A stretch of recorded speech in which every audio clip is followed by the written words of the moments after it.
प्यार में मुक्ति मृत्यु है, ये खबर जो हम आपको बताएंगे उस खबर के लिए तो यही लाइन सटीक बैठती है, क्योंकि प्यार जाति और धर्म का एक ऐसा क्रूर और घिनौना चेहरा सामने आया है जिसने ये सोचने पर मजबूर कर दिया है कि हम किस समाज में रह रहे हैं। एक ऐसे समाज में जहां दो प्यार करने वालों को बहला फुसला कर बुलाया जाता है और फिर पत्थरों से कुचल कर उसकी हत्या कर दी जाती है। अपने दिल और दिमाग को एक जगह स्थिर कीजिए और जरा सोचिए कि एक 19 साल के लड़के को पहले 3 गोली मारी जाए और फिर अगर वो ना मरे तो उसे पत्थरों से कुचल दिया जाए। कितना भयावह होगा वो मंजर, क्या बीती होगी उस लड़के पर, कितना दर्द महसूस किया होगा उस मासूम सी जान ने। और तो और उस लड़के के पीछे उम्र भर तड़पने के लिए रह गए उसके दिव्यांग पिता। एक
पुलिस ने सभी आरोपियों को गिरफ्तार कर लिया है। घटना के 5 दिन बाद सक्षम की प्रेमिका होश में आई और मीडिया से बातचीत में उसने क्या कहा वो भी सुनिए। हम 3 साल से साथ में थे, मतलब हमारा प्रेम संबंध था। मेरे घर वालों को पता चल गया था और वो जय भीम वाला होने की वजह से मेरे घर वालों ने साफ साफ मना कर दिया था उसके साथ शादी के लिए। क्या बोलते थे मम्मी पापा तुम्हारे? वो जय भीम वाला है, हम हिंदू है, इसीलिए। धर्म बदलने के लिए कुछ प्रेशर भी डाला गया था? प्रेशर नहीं, बस उसे बोला था कि अगर तुझे मेरी बेटी से शादी करनी है तो तुझे हमारा हिंदू धर्म में आना पड़ेगा। तो वो मेरे लिए ये भी करने के लिए तैयार हुआ था। अच्छा, फिर क्या वजह है, फिर इस तरह का मारने की क्या वजह थी जब तो तैयार थे सब? तो सक्षम आपके साथ में था, कब था? मेरे घर वाले बस मौके का इंतजार कर रहे थे कि कब उसे मार सके और उन्हें उस दिन वो मौका मिल गया था, इसलिए ऐसा हुआ। और सक्षम आपको मिल के गया था, मिलने को आया था या फिर वो कहाँ जाता बोलकर आपसे कुछ बात किया था सवेरे। क्या बताया? उसके बुआ को छोड़ने जा रहा था वो स्टेशन को। अच्छा। उसके बाद हमारी बात नहीं हुई, जब मुझे भी आइडिया नहीं था कि ऐसा कुछ होगा। अच्छा। तो ये सब कब पता चला आपको, कब पता चला ये सब?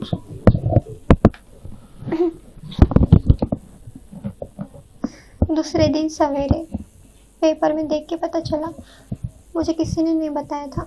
जिस दिन सक्षम की हत्या हुई उस दिन सवेरे मेरा छोटा भाई हिमेश मामिलवार वो मुझे पुलिस स्टेशन को लेके गया था सक्षम पे केस डालने के लिए।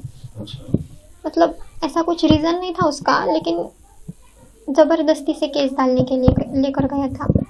तो मैंने साफ साफ इनकार कर दिया वहाँ जाकर।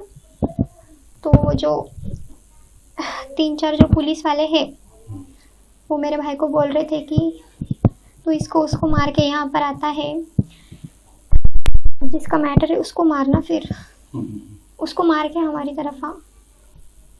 तो मेरा छोटा भाई उनको बोला कि ठीक है, आज शाम तक उसको मार के ही आपको मुंह दिखाऊंगा। अच्छा, तो पुलिस वालों ने कहा था? हाँ, वो पुलिस वाले हमारे घर पे भी आते थे पहले। क्यों आते थे? पैसा लेने के लिए। अच्छा। आपकी पढ़ाई कहाँ तक हुई? BSc फर्स्ट ईयर चालू था, लेकिन अभी वो मुझसे ज़्यादा बात नहीं करता था, बात पर बोलता था पढ़ाई कर बोल के। MPD के केस में ऐसा कुछ नहीं था, लेकिन उसको? हाँ, जब मेरी उतनी उम्र नहीं थी ना, 18 प्लस नहीं थी मैं, इसलिए मेरे घर वालों ने मुझे इमोशनल ब्लैकमेल करके उसके ऊपर केस डालने को लगाए। फिर कुछ दिनों बाद जब मेरा 18 कंप्लीट हो गया, 15-20 दिन में होने वाला था 18 कंप्लीट, फिर मैं अकेले कोर्ट में जाकर वो केस पीछे ले गई। शादी लगा के देंगे बोले थे, सब तेरी मर्जी से होगा। सक्षम को भी बहुत भरोसा दिलाए थे, उसको भी आइडिया नहीं था कि ऐसा कुछ होगा। वो मेरे पापा के बहुत रिस्पेक्ट करता था। इस लड़की की बातें सुनकर ये महसूस होता है कि इनका प्यार और इनके इरादे कितने मजबूत थे। सक्षम का अपनी प्रेमिका के साथ प्रेम संबंध 3 साल से था। दोनों की अलग अलग जाति और धर्म से होने के कारण परिवार का विरोध बढ़ता जा रहा था। हालांकि लड़की का ये भी दावा है कि परिवार ने सक्षम से अच्छे से बात की थी, लेकिन ये उन्हें मंजूर नहीं था और उसे धोखे से बुलाकर मार दिया गया। सक्षम के परिवार का दावा है कि लड़की के रिश्तेदारों ने पहले भी उन्हें धमकियां दी थी। तो आंचल नाम की लड़की से प्यार करता था, यही वजह है ना उसकी। और उसके माँ बाप को उनके कास्ट के बारे में मालूम हुआ था ना, इसीलिए उन्होंने उसको नहीं देना चाहते थे और इसीलिए उन्होंने हत्या करी। तो आपको सक्षम कुछ बताया था क्या? क्या बताता था? हाँ, बोला था शादी करने की है बोल के। मैं उसको बोली थी उसके पापा उन्होंने अच्छे नहीं है, गुंडे हैं, तो उन्होंने बोला नहीं, उन्होंने मेरे साथ शादी करके देने के लिए तैयार है। और उन्होंने उसके साथ ऐसा दुश्मनी कुछ भी नहीं करी, दोस्त के जैसा रहे, आखिरी दम तक दोस्त के जैसा रहे। और उसको दोस्त के जैसा चाय पीने के लिए लेकर गए और उसको मार दिया। सक्षम घर पर आते जाता था क्या? सक्षम उनके घर पे नहीं, ज्यादा नहीं, बाहर ही मिलते थे वो उसके भाई और उन्होंने। अभी आप सक्षम के साथ इनकी मैरिज हुई है ना? तो आपका क्या बोलना है इसमें? मैरिज हुई तो उसके दिल पे है, उन्होंने अगर रहना चाहती तो हम रखने के लिए तैयार है उसको। अभी पढ़ाई भी कुछ पढ़ाई सब हाँ करती। सक्षम की वार्ड दिवस है आज, क्या कहेंगे? जन्मदिन है उसका। जन्मदिन है ना आज उसका। वो लोगों ने जो हत्या की, फिर भी मेरा बच्चा मर के भी अमर रहेगा, सबके दिल में उन्होंने जिंदा रहेगा। वो इतना नेक इंसान था कि वो मर के भी किसी को ऐसा नहीं लग रहा कि उन्होंने मरा, बल्कि सबके दिलों में जिंदा है। सक्षम को बहुत बड़ा गुंडा बताने की कोशिश की गई, इस बारे में आप क्या कहेंगे? वो सब झूठ है। बच्चे के लिए उन्होंने शादी नहीं करना चाहते थे, इसीलिए उसको ऐसा बोले। उसके ऊपर की सब नील है, उन्होंने कुछ भी नहीं। डिमांड क्या है आपकी? आंचल को किस तरह से रखेंगे आप? जैसा मेरा बेटा था वैसे ही आंचल को रखेंगे। अभी क्या डिमांड करना चाहती है? क्या मांग है? डिमांड कुछ भी नहीं। जिसने भी मेरे बच्चे के साथ ऐसी ये कि उसको सजा, कड़ी से कड़ी सजा होनी चाहिए, उसको फांसी की सजा होनी चाहिए, उसकी बेल आखिरी दम तक नहीं होना चाहिए। ये है हमारी, फांसी हो वो लोगों को जो मेरे बच्चे के साथ उन्होंने किए, ऐसा किसी के भी बच्चे के साथ उन्होंने नहीं करने का सोच भी नहीं आना चाहिए उनके दिलों में। इतनी कड़क उनको सजा मिलनी चाहिए। कल गुंडरत्न सदावर्ती साहब घर पर आए थे आपके, उनको केस लड़ने के लिए कहा है आपने? हाँ। क्या बोलिए पूरा। हाँ, उनको केस लड़ने। 2025 मर्द जात के लिए खतरनाक साबित हुआ है। इस साल 2025 में सिर्फ मर्दों के मरने के ही खबर सामने आ रहा है। पहले तो मुस्कान ने अपने प्रेमी से मिलकर ये अपना पति के टुकड़े करके सीमेंट से ड्रम में जमा दिया था। और दूसरा में सोनम ने हनीमून के बहाने ये अपने पति को जंगल में ले जाकर सोनम और सोनम के प्रेमी ने मारकर जंगल में फेंक दिया। और यह भी एक खबर और सामने निकल कर आया है कि 4 बच्चों की मां ने अपने प्रेमी के लिए ये अपने पति को स्कॉर्पियो से कुचलकर मार डाला। दरअसल पूजा और कमलेश का अफेयर बहुत दिनों से चल रहा था और पूजा अपने पति बिक्कू को भनक तक भी लगने नहीं दिया। पूजा और कमलेश का प्यार 3 सालों से चल रहा था। जब पूजा के पति बिक्कू काम करने के लिए ये ऑफिस जाता था तब पूजा कमलेश को अपने घर में बुला लिया करता था। और बिक्कू को काम से आने से पहले पूजा कमलेश को घर से बाहर निकाल देता था। और ऐसा ही पूजा और कमलेश का प्यार 3 साल तक चलता रहा। फिर एक दिन ऐसा हुआ कि मोहल्ले के कुछ लोगों ने बिक्कू को सारी बात बताया, लेकिन बिक्कू को अपनी पत्नी पूजा पर यकीन नहीं हुआ। और यकीन करता भी कैसे, पूजा 4 बच्चों की माँ थी।